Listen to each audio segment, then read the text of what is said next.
हमारा खास कार्यक्रम विरासत में आप सभी का बहुत बहुत स्वागत है। फिलहाल वो विरासतें जो कहीं ना कहीं इतिहास के पन्नों की गर्द में छिपकर रह गई थी, उनको लाने की कोशिश करेंगे। वो विरासतें जिनसे बुजुर्गों की पहचान होती है, जिनसे मोहल्लों की पहचान होती है, जिससे वो शहर की पहचान होती है, जो इतिहास के पन्नों में दर्ज हैं या कहीं ना कहीं इतिहास के पन्नों में दर्ज होने से चूक गई, उनको लाने की कोशिश करेंगे अपने इस खास कार्यक्रम विरासत में। देखते रहिए आप मेरे साथ विरासत।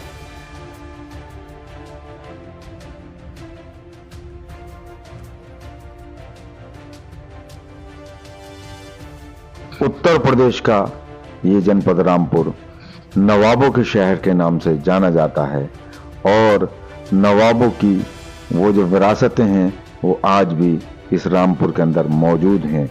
चाहे वह रज़ा लाइब्रेरी के रूप में किला हो या फिर यहाँ की बेहतरीन कारीगरी का नमूना चाकू हो। फिलहाल जो भी है, चाकू एक बेहतरीन विरासत है रामपुर की और आज हम इसी चाकू का जिक्र करने वाले हैं अपने कार्यक्रम विरासत में।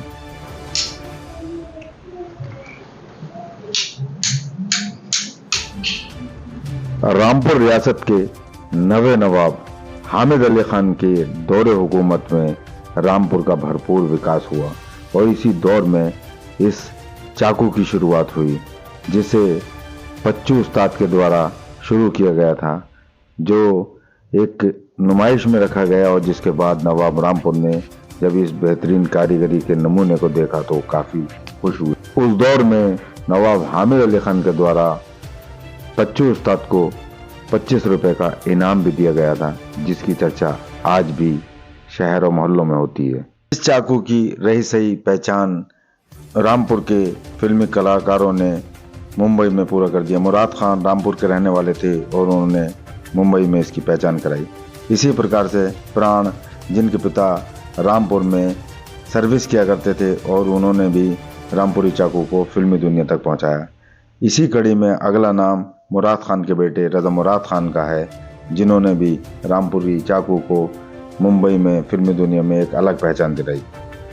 90 के दशक में जिस चाकू से लोग काफ़ी डरा करते थे और वो कहीं ना कहीं खौफ का नाम था, आज वो शोकेस में रखा जाता है।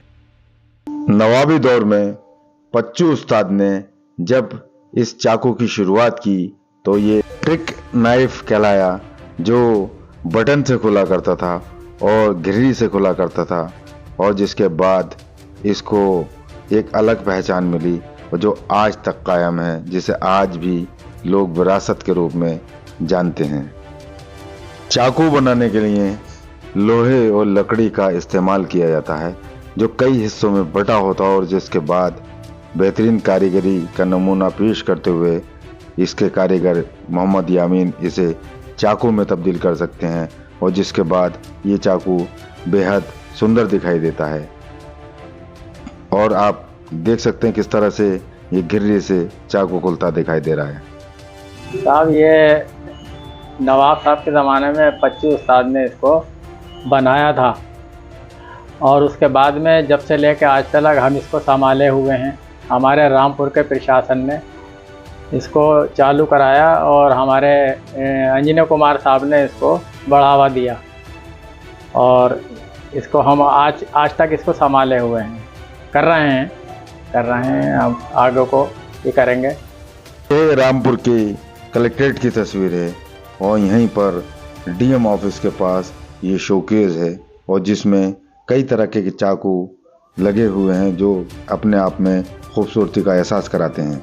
जहाँ तक इसके इतिहास की बात है तो इसका इतिहास तो काफ़ी पुराना है, लेकिन जो मेन इसकी जो तारीख सामने निकल के आती है वो नवाब हामिद अली खान के दौर में एक ख़ास तरह का एक कारीगर था। उनका जो स्पेशल एक कारीगर था जिसका नाम पच्चा उस्ताद था।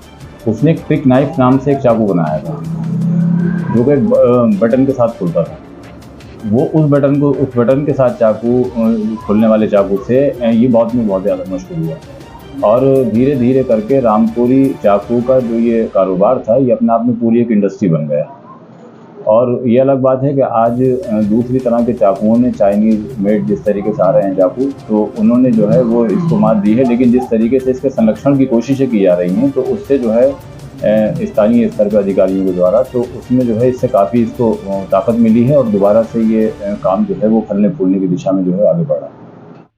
90 के दशक से पहले समाजवादी पार्टी के संस्थापक एवं उत्तर प्रदेश के मुख्यमंत्री मुलायम सिंह यादव थे, जिनके दौर में बाबरी मस्जिद और राम मंदिर का मुद्दा उठा और जिसके बाद मुलायम सिंह यादव की ओर से एक कदम उठाते हुए इस चाकू को बैन कर दिया गया था। सन 1989 में उत्तर प्रदेश के अंदर अयोध्या का मुद्दा काफी गरमाया हुआ था। अयोध्या का नाम आते ही लोगों के जहन में वो तस्वीर उभर पड़ती थी जो बरसों से तालों के अंदर कैद थी और कहीं ना कहीं दोनों धर्मों के बीच एक दीवार की तरह काम कर रही थी। राम मंदिर और बाबरी मस्जिद का मुद्दा उस समय काफी तूल पकड़ता जा रहा था, लेकिन वक्त बदला और फिर बदल गए हालात। चाकू का सुनहरा दौर एक बार फिर से उस समय शुरू हुआ जब वरिष्ठ IAS अधिकारी आनंद कुमार सिंह रामपुर के DM बनकर यहाँ पहुंचे।